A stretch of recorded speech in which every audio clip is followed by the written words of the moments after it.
Desi Radio 1602 AM। सुन रहे हो देसी शेरो शायरी बिट्टो दे नाल देसी रेडियो 1602 AM सैटेलाइट चैनल 0169 ते फोन कर सकते 08085741313। सन 2014 पहली संसार जंग दी शताब्दी है। 100 वरे हो गए पहली संसार विश्व जंग होई नूं। उस जंग विच पंजाबी सिपाहियां ने पंजाबी फौजियां ने भी काफी योगदान दिता। उहदे संबंध विच आपां महमूद जी नाल गलबात करांगे। हेलो हाँ जी महमूद जी, सब तो पहला तो असी देसी रेडियो थानू जी आया कहने। बड़ी मेहरबानी जी, धन्यवाद। महमूद जी तुसी डबलिन तो बोल रहे हो ते ये जिहड़ा पंजाबी फौजियां दा जिहड़ा योगदान आ पहली संसार जंग विच किस तरह दा?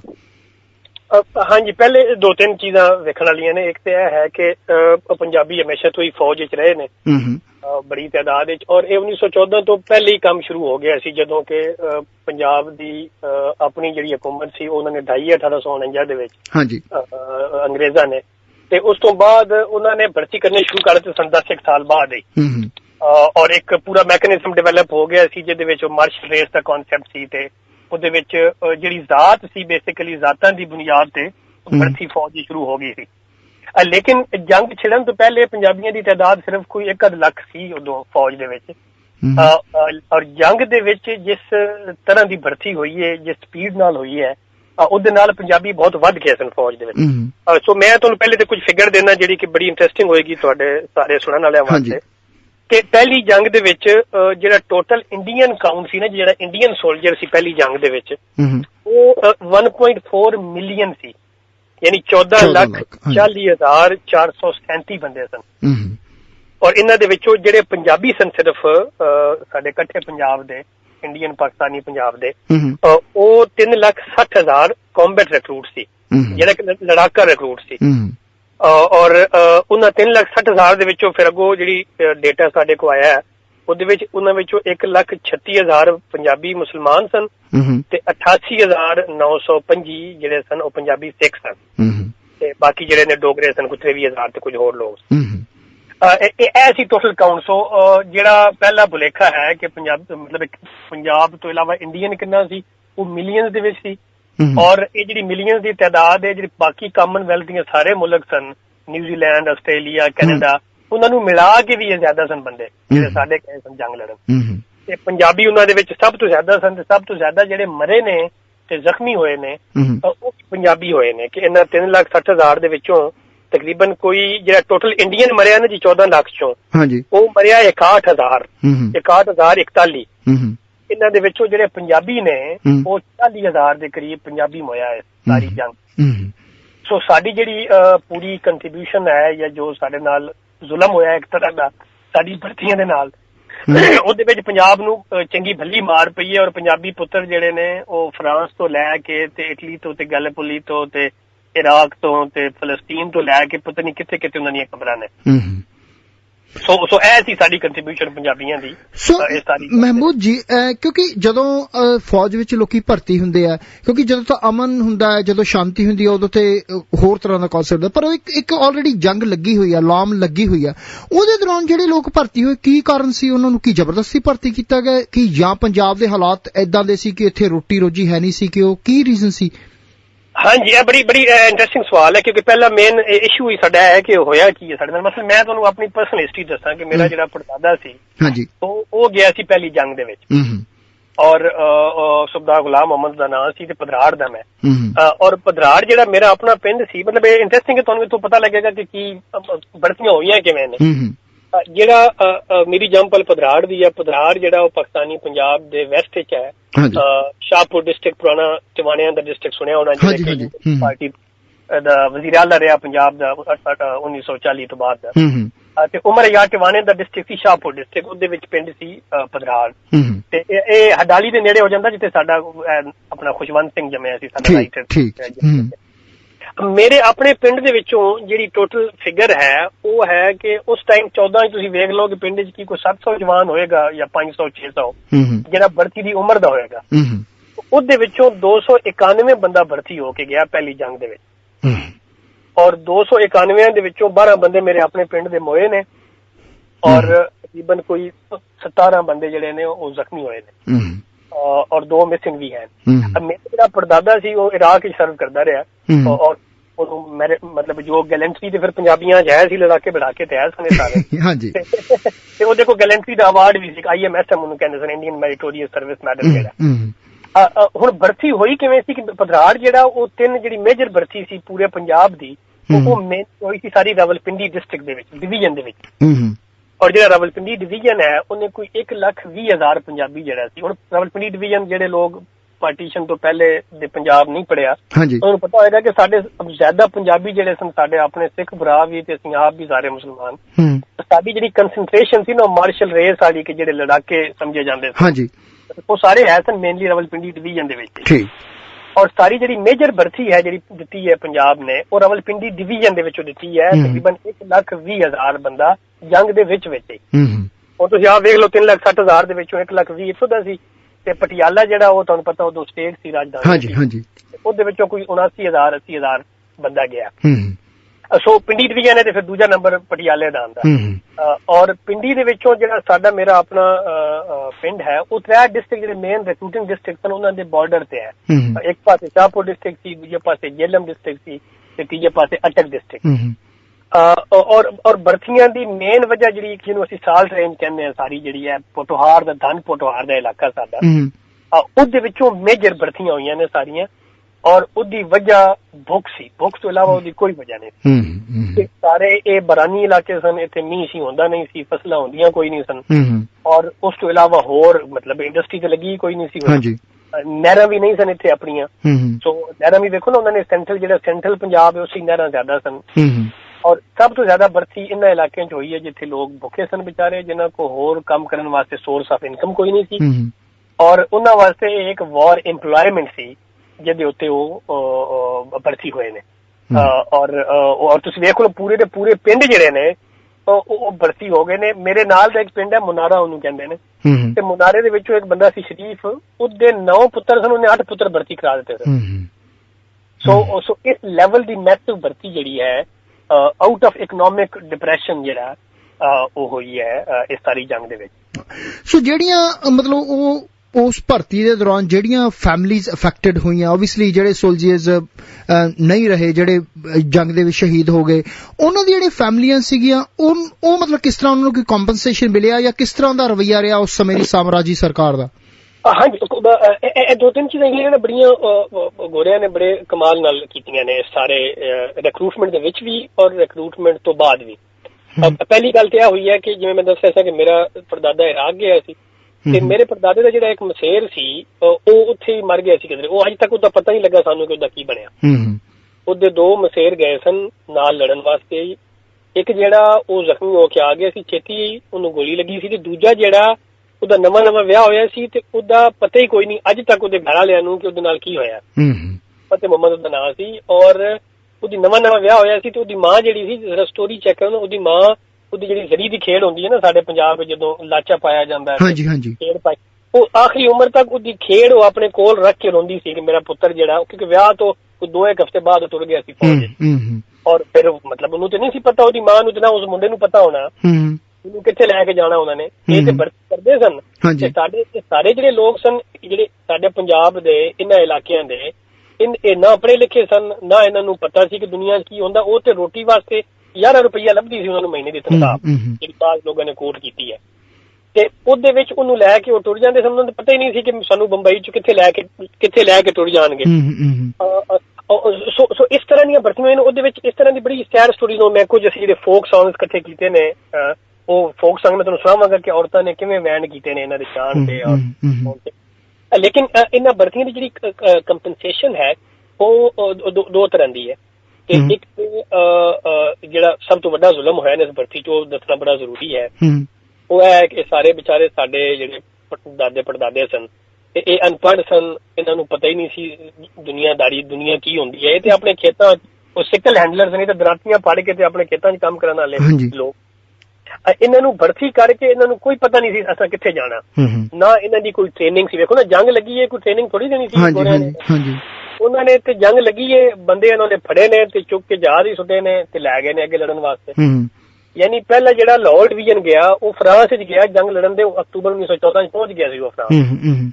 ਅੱਛਾ, ਉਹ ਤੇ ਕੁਝ ਟ੍ਰੇਨਡ ਹੋਣਗੇ ਜਿਹੜੇ ਉਹਨਾਂ ਨੇ ਪਹਿਲੇ ਲਾਹੌਰ ਮੇਨ ਦੀ ਲਾਹੌਰ ਡਿਵੀਜ਼ਨ, ਲੇਕਿਨ ਜਿਹੜੇ ਬਾਕੀ ਭਰਤੀ ਹੋਏ ਨੇ ਔਰ ਹਰ ਸਾਲ ਭਰਤੀ ਦੀ ਗਿਣਤੀ ਵਧਦੀ ਗਈ ਹੈ, ਕਿਉਂਕਿ ਜੋ ਬੰਦੇ ਮਰਦੇ ਗਏ ਨੇ ਫਰੰਟ ਦੇ ਉੱਤੇ ਉਵੇਂ ਉਹ ਭਰਤੀਆਂ ਦੀ ਤਾਦਾਦ ਵਧਾਉਂਦੇ ਗਏ ਨੇ। ਯਾਨੀ ਜਨਰਲ ਉਡਾਇਰ ਜਿਹੜਾ ਗਵਰਨਰ ਸੀ ਉਦੋਂ, ਲੈਫਟੀਨੈਂਟ ਗਵਰਨਰ ਪੰਜਾਬ ਦਾ, ਉਹਨੇ ਕਿਹਾ ਸੀ ਕਿ ਮੈਂ ਭਰਤੀ ਲਾਜ਼ਮੀ ਕਰ ਦੇਵਾਂਗਾ ਅਗਰ ਮੈਨੂੰ ਇੰਨੇ ਬੰਦੇ ਨਾ ਲੱਭੇ ਤੁਹਾਡੇ ਕੋਲ। ਔਰ ਸਾਡੇ ਕੋਲੋਂ ਫਿਗਰ ਵੀ ਹੈ ਕਿ ਹਰ ਸਾਲ ਜੋ ਬੰਦੇ ਮਰਦੇ ਗਏ ਨੇ ਤੇ ਲੋਕ ਪਿੱਛੇ ਹਟਦੇ ਗਏ ਨੇ, ਕਿਉਂਕਿ ਲੋਕਾਂ ਨੂੰ ਪਤਾ ਲੱਗ ਗਿਆ ਸੀ ਨਾ ਕਿ ਸਾਡੇ ਬੱਚਿਆਂ ਨਾਲ ਹੁਣ ਉੱਥੇ ਹੋ ਕੀ ਰਹੀ ਹੈ। ਸੋ ਭਰਤੀ ਦੇ ਇਹ ਜਿਹੜੇ 2-3 ਮੈਕੈਨਿਜ਼ਮ ਸਨ ਨਾ, ਇਹ ਬੜੇ ਸਟ੍ਰੇਂਜ ਸਨ ਕਿ ਉਹਨਾਂ ਨੂੰ ਭਰਤੀ ਕੀਤਾ ਤੇ ਚੁੱਕ ਕੇ ਉਹਨਾਂ ਨੂੰ ਐਜ਼ ਏ ਕੈਨਨ ਫਾਡਰ ਜਿਹੜਾ ਉਹਨਾਂ ਨੇ ਫਰਾਂਸ ਵਿੱਚ ਸੁੱਟ ਦਿੱਤਾ ਤੇ ਗੈਲੀਪਲੀ ਸੁੱਟ ਦਿੱਤਾ ਤੇ ਮੈਸੋਪੋਟੇਮੀਆ, ਇਰਾਕ ਦੇ ਵਿੱਚ ਤੇ ਫਲਸਤੀਨ ਦੇ ਵਿੱਚ। ਔਰ ਇਹ ਮਤਲਬ ਹੈ ਅਗਰ ਉਹ ਪ੍ਰੋਪਰ ਟ੍ਰੇਨ ਹੁੰਦੇ ਤੇ 40,000 ਬੰਦਾ ਥੋੜਾ ਮਰਨਾ ਸੀ, ਸਿਰਫ ਪੰਜਾਬੀ ਹੋਇਆ। ਹਾਂਜੀ, ਉਹ ਇੱਕ ਗੱਲ ਹੈ ਨਾ ਜਿਹੜੀ ਕਿ ਕੈਨਨ ਫਾਡਰ ਦੇ ਤੌਰ ਤੇ ਯੂਜ਼ ਕੀਤਾ, ਯਾਨੀ ਪਾਊਡਰ ਦੇ ਤੌਰ ਤੇ, ਗਨ ਪਾਊਡਰ ਦੇ ਤੌਰ ਤੇ ਉਹਨਾਂ ਨੇ ਯੂਜ਼ ਕੀਤਾ ਕਿ ਜਿੱਥੇ ਮਰਨ ਦੀ ਵਾਰੀ ਹੁੰਦੀ ਸੀ ਉੱਥੇ ਇਹਨਾਂ ਨੂੰ ਅੱਗੇ ਕਰ ਦਿੰਦੇ ਸਨ, ਕਿਉਂਕਿ ਤਾਦਾਦ ਵੀ ਬੜੇ ਜ਼ਿਆਦਾ ਸਨ। ਤੇ ਜਿਹੜਾ ਗੋਰਾ ਸੀ ਉੱਥੇ ਸਾਰੇ ਅਫਸਰ ਹੀ ਸਨ, ਇਹਨਾਂ ਦੇ ਵਿੱਚ ਸਭ ਤੋਂ ਜ਼ਿਆਦਾ ਅਫਸਰ ਮਤਲਬ ਇਹ ਸਾਡੇ ਤੇ ਸਿਪਾਹੀ ਸਨ ਜੀ, ਸਾਰੇ ਇਨਫੈਂਟਰੀ ਜਨਰਲ। ਸੋ ਇਸ ਤਰ੍ਹਾਂ ਦੀ ਜਿਹੜਾ ਉਹਨਾਂ ਨਾਲ ਸਲੂਕ ਹੋਇਆ ਭਰਤੀ ਤੋਂ ਬਾਅਦ, ਵਾਰ ਇੰਪਲਾਇਮੈਂਟ ਜਿਹਨੂੰ ਕਹਿ ਲਵੋ, ਉਹ ਇੰਝ ਹੋਇਆ ਕਿ ਭਰਤੀ ਕੀਤਾ। ਉਹ ਇੱਕ ਟੱਪਾ ਸੀ ਕਿ ਸੁੱਤਾ ਉੱਠਿਆ ਮਕਈ ਕੋਲੋਂ, ਰੱਬ ਕਰੇ ਲਾਮ ਤਰੁੱਟੇ ਮੁੜ ਆਵੇ ਬੰਬਈ ਕੋਲੋਂ। ਤੇ ਉਹਨਾਂ ਤੇ ਇਹੀ ਸੀ ਕਿ ਬੰਬਈ ਤੱਕ ਗਏ ਨੇ ਕਿ ਨਹੀਂ? ਹਾਂ, ਯਾਨੀ ਉਹ ਤਾਂ ਕਹਿੰਦੇ ਸੁੱਤਾ ਪਿਆ ਸੀ ਮੁੰਡਾ ਸਾਡਾ, ਭਰਤੀ ਕਰਕੇ ਲੈ ਗਏ ਨੇ, ਪਤਾ ਨਹੀਂ ਕਿੱਥੇ ਗਿਆ। ਦੇਖੋ ਨਾ, ਸੜਕਾਂ ਵਿੱਚ ਟੋਏ ਨਹੀਂ, ਬਛੜੇ ਗਰੀਬਾਂ ਦੇ ਬਸਰੇ ਵਿੱਚ ਮੋਏ ਨਹੀਂ। ਯਾਨੀ ਇਸ ਤਰ੍ਹਾਂ ਦੀ ਲਿਮੈਂਟ ਤੇ ਇਸ ਤਰ੍ਹਾਂ ਦੀ ਤਕਲੀਫ ਜਿਹੜੀ ਹੈ ਉਹ ਬਰਦਾਸ਼ਤ ਕੀਤੀ ਹੈ ਇਹਨਾਂ ਫੌਜੀਆਂ ਦੀਆਂ ਸਾਰਿਆਂ ਖਾਨਦਾਨਾਂ ਨੇ ਔਰ ਉਹਨਾਂ ਨੇ। ਲੇਕਿਨ ਇਹ 2-3 ਚੀਜ਼ਾਂ ਬੜੀਆਂ ਇੰਪੋਰਟੈਂਟ ਨੇ। ਇੱਕ ਤੇ ਇਹ ਹੈ ਕਿ ਜਿਹੜੀ World War I ਸੀ ਉਹਦੇ ਵਿੱਚ ਲੋਕਾਂ ਨੂੰ ਕੋਈ ਪਤਾ ਨਹੀਂ ਸੀ ਕਿ ਸਾਨੂੰ ਬਾਅਦ ਚ ਗੋਰਿਆਂ ਨੇ ਕੋਈ ਹੋਰ ਪੈਸੇ ਤੇ ਜਾਗੀਰਾਂ ਵੀ ਦੇਣੀਆਂ ਨੇ। ਸੋ ਜਿਹੜੀ ਇਹ ਭਰਤੀ ਹੋਈ ਸੀ ਨਾ, ਇਸ ਭਰਤੀ ਦਾ ਜਿਹੜੀ ਸਾਡੀ ਦੂਜੀ ਵੱਡੀ ਲਾਮ ਦੀ ਭਰਤੀ ਹੈ, ਇਸ ਵਿੱਚ ਬੜਾ ਫਰਕ ਹੈ। ਦੂਜੀ ਵੱਡੀ ਲਾਮ ਵਿੱਚ ਸਾਡੇ ਪੰਜਾਬੀਆਂ ਨੂੰ ਪਤਾ ਲੱਗ ਗਿਆ ਸੀ ਕਿ ਭਾਈ ਇਸ ਤੋਂ ਬਾਅਦ ਜਾਗੀਰਾਂ ਵੀ ਲੱਭਦੀਆਂ ਨੇ ਤੇ ਮੁਰੱਬੇ ਵੀ ਲੱਭਦੇ ਨੇ। ਸੋ ਉਹਦੇ ਵਿੱਚ ਭਰਤੀ ਹੋਰ ਤਰ੍ਹਾਂ ਦੀ ਨੇਚਰ ਸੀ। ਇਹ ਜਿਹੜੀ ਭਰਤੀ ਸੀ ਨਾ, ਇਹ ਵਾਲੀ, ਇਹਦੀ ਨੇਚਰ ਬੜੀ ਡਿਫਰੈਂਟ ਜਿਹੀ ਸੀ, ਕਿਉਂਕਿ ਇੱਥੇ ਉਹਨਾਂ ਨੂੰ ਪਤਾ ਹੀ ਨਹੀਂ ਸੀ ਸਾਡੇ ਨਾਲ ਹੋਣਾ ਕੀ ਹੈ। ਉਹਨਾਂ ਨੂੰ ਇਹ ਪਤਾ ਸੀ ਕਿ ਸਾਨੂੰ ਕਿੱਥੇ ਜਾਣਾ, ਸਾਨੂੰ ਲੜਾਣਾ ਇਹਨਾਂ ਨੇ ਕਿੱਥੇ ਹੈ। ਮਤਲਬ ਇਹ ਸਾਰੀ ਉਮਰ ਸਾਡੀਆਂ ਜਿਹੜੀਆਂ ਪੰਜਾਬੀ ਮਾਵਾਂ ਭੈਣਾਂ ਨੇ ਉਹ ਬਸਰਾ ਹੀ ਕਰਦੀਆਂ ਰਹੀਆਂ ਨੇ। ਉਹਨਾਂ ਨੂੰ ਪਤਾ ਹੀ ਨਹੀਂ ਸੀ ਕਿ ਫਰਾਂਸ ਦਾ ਟੱਪਾ ਹੀ ਨਹੀਂ ਲੱਭਦਾ ਸਾਨੂੰ। ਬਸਰਾ ਤੇ ਇਰਾਕ, ਕਿਉਂਕਿ ਮਰੇ ਜ਼ਿਆਦਾ ਨੇ ਮੈਸੋਪੋਟੇਮੀਆ ਦੇ ਵਿੱਚ ਸਾਡੇ ਜਿਹੜੇ ਨੇ। So that is how happened. ਮੈਂ ਉਹ ਜਾਗੀਰਾਂ ਤੇ ਆਵਾਂਗੇ ਤੁਹਾਨੂੰ ਕਿ ਉਹ ਕੀ, ਲੇਕਿਨ ਮੈਂ ਸਾਰੀ ਇਨਫੋਰਮੇਸ਼ਨ ਇਸ ਤੋਂ ਦੇਣਾ ਜਾ ਰਿਹਾ ਕਿਉਂਕਿ ਜਿਹੜਾ ਇੱਥੇ ਯੁੱਧ ਖੁੱਲਿਆ ਆ ਨਾ ਜੀ ਇੰਗਲੈਂਡ ਵਿੱਚ ਤੇ ਬਾਕੀ ਵੈਸਟ ਵਿੱਚ 1914 ਦਾ, ਉਹਦੇ ਵਿੱਚ ਸਾਡੇ ਬੰਦਿਆਂ ਦੀ ਉਸ ਤਰ੍ਹਾਂ ਗੱਲ ਹੀ ਨਹੀਂ ਹੁੰਦੀ। ਔਰ ਗੱਲ ਹੁੰਦੀ ਵੀ ਹੈ ਤੇ ਉਹਦੇ ਵਿੱਚ ਉਹ ਸਮਝਿਆ ਜਾਂਦਾ ਕਿ ਸਿਰਫ ਨੌਕਰੀ ਕਰਨ ਵਾਲੇ ਸਨ, ਇਹਨਾਂ ਨੂੰ ਪੈਸੇ ਦਿੱਤੇ ਨੇ ਤੇ ਕੰਮ ਹੋ ਗਿਆ ਉੱਥੇ ਹੀ ਸਾਡਾ। ਲੇਕਿਨ ਇਹ ਜਿਹੜੀ ਹਿਊਮਨ ਸਟੋਰੀ ਹੈ ਸਾਡੀ ਇਸ ਜੰਗ ਦੀ, 40,000 ਬੰਦਾ ਮਰਨ ਦਾ ਮਤਲਬ ਹੈ ਕਿ 40,000 ਖਾਨਦਾਨ ਨੂੰ 2 ਨਾਲ ਜ਼ਰਬ ਦਿਓ। ਇੱਕ ਖਾਨਦਾਨ ਮਰੇ ਤੇ ਇੱਕ ਖਾਨਦਾਨ ਤੇ ਨਹੀਂ ਉਜੜਦਾ ਨਾ, 2-4 ਨਾਲ ਵਾਲੇ ਖਾਨਦਾਨ ਉਜੜਦੇ ਨੇ। ਤੇ ਉਹਨਾਂ ਨੇ ਮਤਲਬ ਇਹਨੂੰ 1.5 ਲੱਖ ਖਾਨਦਾਨ ਉਜਾੜਿਆ ਇਸ ਜੰਗ ਨੇ ਪੰਜਾਬ ਦਾ। ਸੋ ਅੱਜ ਮਤਲਬ ਹੁਣ ਉਹ ਕਿਸ ਤਰ੍ਹਾਂ ਦੀ ਰੈਕੋਗਨੀਸ਼ਨ ਹੋਈ ਆ ਜਾਂ ਕਿਸ ਤਰ੍ਹਾਂ ਦੀ ਰੈਕੋਗਨੀਸ਼ਨ ਆਪਾਂ ਚਾਹੁੰਦੇ ਹਾਂ? ਦੇਖੋ ਜੀ, ਸਾਨੂੰ ਤੇ 2-3 ਚੀਜ਼ਾਂ ਨੇ ਮੇਰਾ ਖਿਆਲ ਹੈ ਜਿਹੜੀ ਇੰਪੋਰਟੈਂਟ ਹੈ ਸਾਡੇ ਵਾਸਤੇ।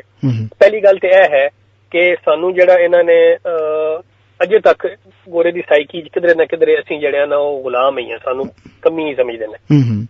ਠੀਕ ਹੈ ਨਾ ਜੀ। ਇੱਕ ਤੇ ਉਹ ਚੇਂਜ ਹੋਣਾ ਬੜਾ ਜ਼ਰੂਰੀ ਹੈ ਕਿ ਇਹ ਜਿਹੜੀ ਵੀ ਕੰਟਰੀਬਿਊਸ਼ਨ ਹੈ ਸੀ, ਇਹ ਕੰਟਰੀਬਿਊਸ਼ਨ ਭਾਵੇਂ ਜਿਸ ਵੀ ਵਜ੍ਹਾ ਤੋਂ ਸੀ, ਇਹਦੇ ਵਿੱਚ ਇੱਕ ਗੱਲ ਤੇ ਮੰਨਣ ਵਾਲੀ ਹੈ ਨਾ ਕਿ ਸਾਡੇ ਪੰਜਾਬੀ ਜਿਹੜੇ ਨੇ ਕੋਈ ਮੁਲਕ ਬਚਾਉਣ ਵਾਸਤੇ ਤੇ ਨਹੀਂ ਸਨ ਲੜਦੇ। ਉਹਨਾਂ ਨੂੰ ਤੇ ਨਾ ਉਹਨਾਂ ਦੀ ਜੰਗ ਸੀ ਤੇ ਉਹਨਾਂ ਜੰਗ ਤੇ ਯੂਰਪੀਆਂ ਦੀ ਸੀ ਆਪਸ ਵਿੱਚ। ਮਤਲਬ ਜੰਗ ਤੇ ਫਰਾਂਸ ਤੇ ਜਰਮਨੀ ਦੀ ਸੀ। ਉਹਦੇ ਵਿੱਚ ਪੰਜਾਬੀਆਂ ਦਾ ਜਾਂ ਸਾਡਾ ਇੰਡੀਅਨ ਦਾ ਸਾਡਾ ਕੀ ਮਤਲਬ ਲੈਣਾ ਦੇਣਾ ਇਹਦੇ ਵਿੱਚ? ਬਸ ਸਿਰਫ ਕਾਨੂੰਨੀ ਸੀ ਅਸੀਂ ਤੇ ਸਾਨੂੰ ਕਾਨੂੰਨੀ ਨੂੰ ਉਹਨਾਂ ਨੇ ਆਪਣੀਆਂ ਕਾਨੂੰਨੀਆਂ ਨਾਲ ਬਣਾਇਆ। ਵੇਖੋ ਨਾ, ਜਿਹੜੀ ਜਰਮਨ ਕਾਨੂੰਨੀਆਂ ਸਨ ਉਹਨਾਂ ਨੇ ਆਪਣੇ ਬੰਦੇ ਪਾਏ ਨੇ ਅੱਗੇ ਤੇ ਇੱਥੋਂ ਇਹਨਾਂ ਨੇ ਸਾਨੂੰ ਪਾ ਦਿੱਤਾ ਅੱਗੇ। ਸੋ ਸਾਡੀ ਤੇ ਜੰਗ ਹੀ ਨਹੀਂ ਸੀ। ਹੁਣ ਸਾਡੀ ਜੰਗ ਨਹੀਂ ਸੀ ਤੇ ਸਾਡੇ ਨਾਲ ਇੰਨਾ ਧਰੋਹ ਹੋਇਆ ਤੇ ਉਹਨੂੰ ਰਿਕਗਨੀਸ਼ਨ ਐਟਲੀਸਟ ਮੋਰਲ ਲੈਵਲ ਤੇ ਦਿਓ ਨਾ ਯਾਰ ਸਾਡੇ ਬੰਦਿਆਂ ਨੂੰ। ਹਾਂਜੀ, ਉਹ ਕਿਸ ਤਰ੍ਹਾਂ ਮਿਲ ਸਕਦੀ ਹੈ?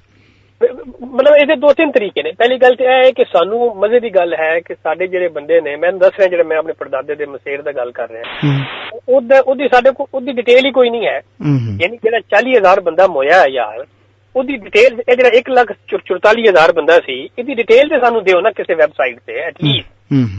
ਕਿ ਜਿਹੜਾ ਸਾਰਾ ਰਿਕਾਰਡ ਹੈ ਬ੍ਰਿਟਿਸ਼ ਕਲੋਨੀਅਲ ਰਿਕਾਰਡ ਅਜੇ ਵੀ ਇਹਨਾਂ ਕੋਲ ਪਿਆ ਇਹਨਾਂ ਦੀ ਲਾਇਬ੍ਰੇਰੀਆਂ ਦੇ ਵਿੱਚ। ਐਟਲੀਸਟ ਇਹ ਜਿਹੜਾ 14 ਲੱਖ ਬੰਦਾ ਗਿਆ ਜਿਹਦੇ ਵਿੱਚ ਸਾਡੇ ਪੰਜਾਬੀ ਗਏ ਨੇ 4 ਲੱਖ 3 ਲੱਖ 60 ਹਜ਼ਾਰ, ਉਹਦਾ ਸਾਨੂੰ ਡੇਟਾਬੇਸ ਤੇ ਉਹਨਾਂ ਫੋਟੋਆਂ ਦੇ ਨਾਲ ਤਸਵੀਰਾਂ ਦੇ ਨਾਲ ਉਹਦੀ ਡਿਟੇਲ, ਉਹਨਾਂ ਨੇ ਕਿੱਥੇ ਸਰਵ ਕੀਤਾ, ਉਹਨਾਂ ਦੀ ਕੀ ਮਤਲਬ ਮੋਏ ਨੇ ਕੀ ਬਣਿਆ ਕੀ ਉਹਨਾਂ ਦੇ ਨਾਲ ਸਾਰੇ ਪ੍ਰੋਸੈਸ ਦੇ ਵਿੱਚ। ਐਟਲੀਸਟ ਉਸਦੀ ਕੋਈ ਆਨਲਾਈਨ ਐਕਸੈਸਿਬਿਲਿਟੀ ਹੋਏ, ਉਹਦੀ ਕੋਈ ਮੈਮੋਰੀਅਲਸ ਬਣਨ, ਇੱਥੇ ਬਣਨ, ਇੰਗਲੈਂਡ ਦੇ ਵਿੱਚ ਬਣਨ, ਔਰ ਕੁਝ ਉਹਨਾਂ ਨੇ ਬਣਾਉਣ ਦੀ ਕੋਸ਼ਿਸ਼ ਕੀਤੀ ਬਰਲਿਨ ਦੇ ਵਿੱਚ ਵੀ ਜਿੱਥੇ ਕੈਦੀ ਰਹੇ ਨੇ। ਔਰ ਸਾਡੇ ਜਿਹੜੇ ਆਪਣੇ ਮੁਲਕ ਨੇ ਜਿੱਥੋਂ ਦੇ ਪੰਜਾਬੀਆਂ ਨੇ ਘਰੋਂ ਗਏ ਨੇ, ਉਹ ਸਾਡੇ ਸਿੱਖ ਡਿਵੀਜ਼ਨ ਜਿਹੜੇ ਹੈ ਸਨ, ਉੱਥੇ ਵੀ ਉਹਨਾਂ ਵਿਚਾਰਿਆਂ ਨੂੰ ਕੋਈ ਮੈਮੋਰੀਅਲ ਬਣਾਇਆ ਜਾਏ, ਕੋਈ ਉਹਨਾਂ ਨੂੰ ਯਾਦ ਤੇ ਕੀਤਾ ਜਾਏ ਯਾਰ ਕਿ ਉਹ ਆਪਣੇ ਘਰ ਵਾਲੇ ਦੀ ਰੋਟੀ ਰੋਜ਼ੀ ਵਾਸਤੇ ਗਏ ਸਨ। ਵੇਖੋ ਨਾ, ਦੋ ਤਰ੍ਹਾਂ ਦੇ ਸੌਰੀ ਤੁਹਾਡੀ ਗੱਲ ਕਰਦੇ, ਦੋ ਤਰ੍ਹਾਂ ਦੇ ਨੈਰੇਟਿਵ ਬਣ ਗਏ ਨੇ ਨਾ। ਇੱਕ ਹੈ ਕਿ ਭਾਈ ਇਹ ਸਾਰੇ ਤੇ ਜਿਹੜੇ ਨੇ ਮਰਸਨਰੀ ਸਨ, ਪੈਸੇ ਲੈ ਕੇ ਮਾਰਨ ਤੁਰ ਗਏ ਸਨ। ਦੂਜਾ ਨੈਰੇਟਿਵ ਬਣ ਗਿਆ ਜਿਹੜਾ ਕਿ ਸਾਡੇ ਬਹੁਤ ਸਾਰੇ ਜਿਹੜੇ ਆਪਣਾ ਸਿੱਖ ਭਰਾ ਉੱਥੇ ਤਨਜ਼ੀਮਾਂ ਬਣਾਈ ਬੈਠੇ ਨੇ ਕਿ ਇਹ ਲਾਇਲਿਸਟ ਹਨ, ਕਿ ਇਹ ਤੇ ਭਾਈ ਗੋਰੇ ਦੇ ਤੇ ਲਾਇਲ ਸਨ ਹੈ, ਇੱਥੇ ਆਪਣੀ ਜਾਨਾਂ ਕੁਰਬਾਨ ਕੀਤੀਆਂ ਨੇ, ਕਿੰਗਸ ਐਂਡ ਦ ਕੰਟਰੀ। ਉਹ ਨਾ ਜਿਹੜੇ ਲਾਉਂਦੇ ਨੇ ਨਾ ਉੱਥੇ ਬਰਲਿਨ ਦੇ ਵਿੱਚ ਵੀ, ਜਿਹੜਾ ਉੱਥੇ ਜਿਹੜੇ ਸਾਡੇ ਪੰਜਾਬੀ ਦਫ਼ਤਰ ਨੇ ਉੱਥੇ ਲੱਗਿਆ ਹੈ, who laid down their lives for the kings and the king and the country।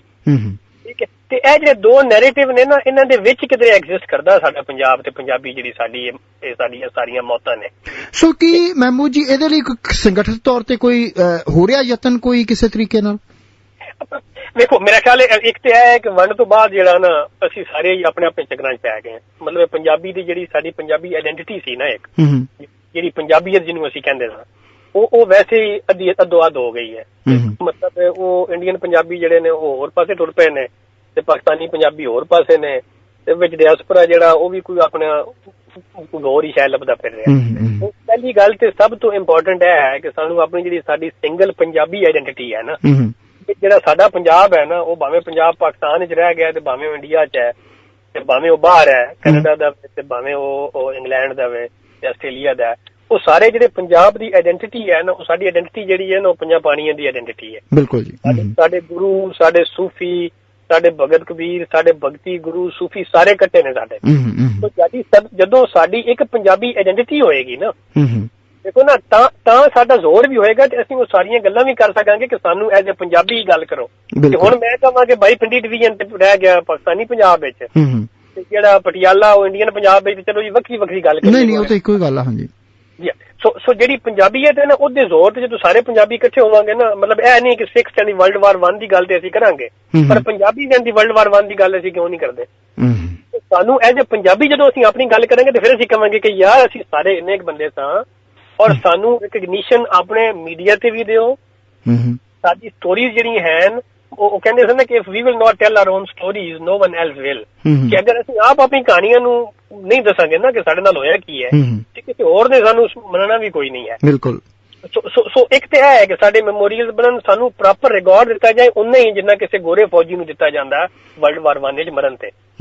ਇਹ ਨਹੀਂ ਕਿ ਸਾਡੇ ਮਰੇ ਸਨ ਤੇ ਉਹਨਾਂ ਦੇ ਨਾਂ ਵੀ ਕੋਈ ਨਹੀਂ ਨੇ ਤੇ ਉਹਨਾਂ ਦੀ ਕਬਰਾਂ ਪਤਾ ਨਹੀਂ ਕਿੱਥੇ ਨੇ, ਸਾਨੂੰ ਤਾਂ ਉਹਨਾਂ ਦੀ ਕਬਰਾਂ ਵੀ ਨਹੀਂ ਪਤਾ। ਮਤਲਬ ਬਰਲਿਨ ਵਿੱਚ ਢੇਰ ਲੱਗੇ ਪਏ ਨੇ ਕਬਰਾਂ ਦੇ। ਮੈਸੋਪੋਟੇਮੀਆ ਦੇ ਵਿੱਚ ਕੂਤ ਅਲ ਅਮਾਰਾ ਦੇ ਵਿੱਚ ਜਿਹੜਾ ਸਰੈਂਡਰ ਹੋਇਆ ਸੀ, ਉਹਦੇ ਵਿੱਚ ਕੋਈ 10,000 ਇੰਡੀਅਨ ਸੀ ਫੌਜੀ, ਔਰ ਉਹਨਾਂ ਨੂੰ ਉਟਰਾ ਕੇ ਲੈ ਗਏ ਸਨ ਸਹਿਰਾ ਦੇ ਵਿੱਚੋਂ। ਉਹਨੂੰ ਉਹ ਡੈਥ ਵਾਕ ਵੀ ਕਹਿੰਦੇ ਨੇ, ਉਹ ਡੈਥ ਮਾਰਚ ਆਫ ਮੈਸੋਪੋਟੇਮੀਆ। ਉਹਦੇ ਵਿੱਚ ਜਿਹੜੇ ਸਨ ਉਹ ਫਾਕਿਆਂ ਦੇ ਨਾਲ ਤੇ ਉਹ ਗਰਮੀ ਦੇ ਨਾਲ ਹੀ ਮਰ ਗਏ ਸਨ। ਤੇ ਉਹਨਾਂ ਦੀਆਂ ਕਬਰਾਂ ਕਿੱਥੇ ਨੇ? ਪਤਾ ਨਹੀਂ, ਉਹਨਾਂ ਦੀਆਂ ਹੱਡੀਆਂ ਉੱਥੇ ਪਈਆਂ ਹੋਣੀਆਂ ਨੇ ਕਿਸੇ ਸਹਿਰਾ ਆਏ ਜੀ, ਜਿੱਦਾਂ ਸਾਡੇ ਕੋਲ ਰਿਕਾਰਡ ਹੀ ਕੋਈ ਨਹੀਂ। ਮਹਿਮੂਦ ਜੀ, ਤੁਸੀਂ ਆਪਣੇ ਜਿਹੜਾ ਮਤਲਬ ਕਾਫੀ ਅੱਛੀ ਰਿਸਰਚ ਕਰ ਰਹੇ ਹੋ ਔਰ ਪੰਜਾਬੀਅਤ ਲਈ ਕਾਫੀ ਕੰਮ ਕਰ ਰਹੇ ਹੋ। ਇੱਕ ਤਾਂ ਅਸੀਂ ਦੇਸੀ ਰੇਡੀਓ ਸਟੇਸ਼ਨ ਵੱਲੋਂ ਉਹ ਤੁਹਾਡਾ ਬਹੁਤ ਸ਼ੁਕਰਗੁਜ਼ਾਰ ਹਾਂ ਕਿ ਤੁਸੀਂ ਐਸਾ ਕੰਮ ਕਰ ਰਹੇ ਹੋ, ਔਰ ਦੂਜਾ ਅਸੀਂ ਤੁਹਾਡਾ ਥੈਂਕ ਯੂ ਕਰਦੇ ਹਾਂ ਕਿ ਤੁਸੀਂ ਇਹ ਪਹਿਲੀ ਵਿਸ਼ਵ ਜੰਗ ਦੌਰਾਨ ਜਿਹੜੇ ਫੌਜੀ ਪੰਜਾਬੀ ਫੌਜੀਆਂ ਦੀ ਗੱਲ ਕੀਤੀ, ਉਹਨਾਂ ਬਾਰੇ ਜਾਣਕਾਰੀ ਦਿੱਤੀ, ਉਹਦੇ ਲਈ ਤੁਹਾਡਾ ਬਹੁਤ ਬਹੁਤ ਧੰਨਵਾਦ। ਤੁਸੀਂ ਜੁੰਦੇ ਰਹੋ ਜੀ। ਤੇ ਇਹ ਇੱਕ ਜਿਹੜਾ ਨਾ ਸਭ ਤੋਂ ਜਿਹੜਾ ਮਜ਼ੇਦਾਰ ਕੰਮ ਹੈ ਕਿ ਇਹਨਾਂ ਨੇ ਗ੍ਰਾਮੋਫੋਨ ਰਿਕਾਰਡ ਵੀ ਚਲਾਏ ਸਨ ਭਰਤੀ ਹੋਣ ਵਾਸਤੇ। ਹਾਂਜੀ। ਤੇ ਭਾਈ ਛੇਲਾ ਸਿੰਘ ਦਾ ਇੱਕ ਰਿਕਾਰਡ ਹੈ, ਉਹ ਮੈਂ ਤੁਹਾਨੂੰ ਸੁਣਾ ਦਵਾਂ। ਹਾਂਜੀ, ਜ਼ਰੂਰ ਜੀ, ਜ਼ਰੂਰ। ਕਿ ਜਿੱਥੇ ਜਿਹੜੇ ਸਾਊਥ ਹਾਲ ਆਉਂਦੇ ਨੇ ਜੀ, ਮੈਨੂੰ ਦੱਸ ਰਹੇ ਸੀ ਕਿ ਉਹ ਵੀ ਫੌਜੀ ਹੀ ਨੇ, ਉਹ ਕਹਿੰਦੇ ਨੇ ਅਸੀਂ ਵੀ ਫੌਜੀ ਹੀ ਹਾਂ। ਅੱਛਾ ਜੀ। ਹਾਂਜੀ। ਜਿਹੜੇ ਉੱਥੋਂ ਆ ਜਾਂਦੇ ਨੇ ਨਾ ਪੰਜਾਬ ਛੱਡ ਕੇ, ਹਾਂਜੀ, ਪਾਉਂਡ ਕਮਾਉਣ ਵਾਸਤੇ। ਹਾਂਜੀ, ਸੁਣਾਓ ਜੀ। ਇਹ ਰਿਕਾਰਡ ਸੁਣੋ ਜ਼ਰਾ। ਉਹ ਕਹਿੰਦਾ ਸੀ ਕਿ ਭਰਤੀ ਹੋ ਜਾਵੇ ਬਾਹਰ ਖੜੇ ਰੰਗਰੂਟ, ਇੱਥੇ ਖਾਵੀਂ ਸੁੱਕੀ ਰੋਟੀ, ਉੱਥੇ ਖਾਵੀਂ ਫਰੂਟ, ਇੱਥੇ ਪਾਵੀਂ ਪਾਟੇ ਹੋਏ ਲੀੜੇ, ਉੱਥੇ ਪਾਵੀਂ ਸੂਟ, ਇੱਥੇ ਪਾਵੀਂ ਟੁੱਟੀ ਹੋਈ ਜੁੱਤੀ, ਉੱਥੇ ਪਾਵੀਂ ਬੂਟ, ਬਰਥੀ ਹੋ ਜਾਵੇ ਬਾਰੇ ਰੰਗਰੂ। ਥੈਂਕ ਯੂ ਜੀ ਤੁਹਾਡਾ ਮਹਿਬੂਬ ਜੀ, ਬਹੁਤ ਬਹੁਤ ਧੰਨਵਾਦ।